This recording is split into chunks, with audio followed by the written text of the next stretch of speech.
اگر ہمیں ہتھیار اٹھانا ہوتا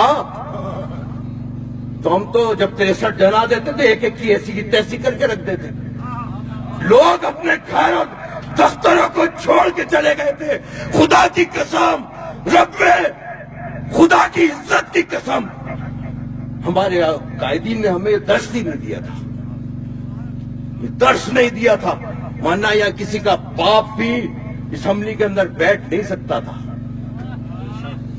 اور ابھی بھی ہم نے یہ کہا ہے اگر یہ مطالبات پورے نہیں ہوئے تو خدا کی قسم کوئی ایم پی ایم این اے اپنے گھر سے نہیں نکل سکے گا.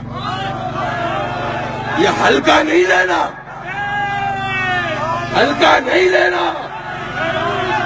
خدا کی قسم، رب کعبہ کی عزت کی قسم، ایک ایم پی اے ایک ایم این اے اپنے گھر سے باہر نکل نہیں سکے گا.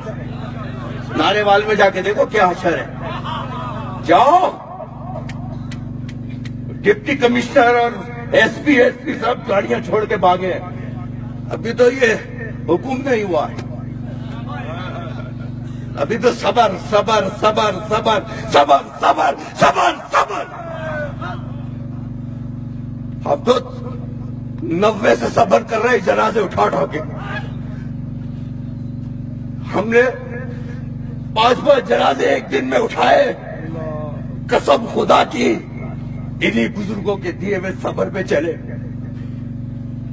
ہمیں سکھاؤ گے، ہمیں سکھاؤ گے.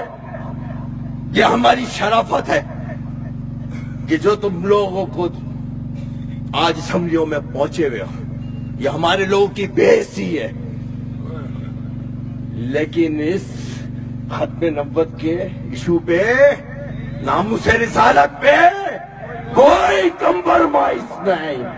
کوئی ہوگا، بولو ہوگا، ہوگا، ہوگا.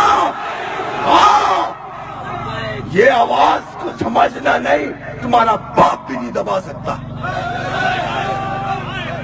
وزیر داخلہ کہتا ہے ہم وہ حشر کریں گے. میں نے اگر نکلے گا تو باہر نا، وہ چیخ رہا تھا پورے جی ٹی روڈ پہ، نکالا کیوں، نکالا کیوں، نکالا کیوں. میں نے کہا دائی اماں سے پوچھیں گے، وہ بھی رو رہی ہوگی. یہ تو لیبر روم والے بتائیں گے.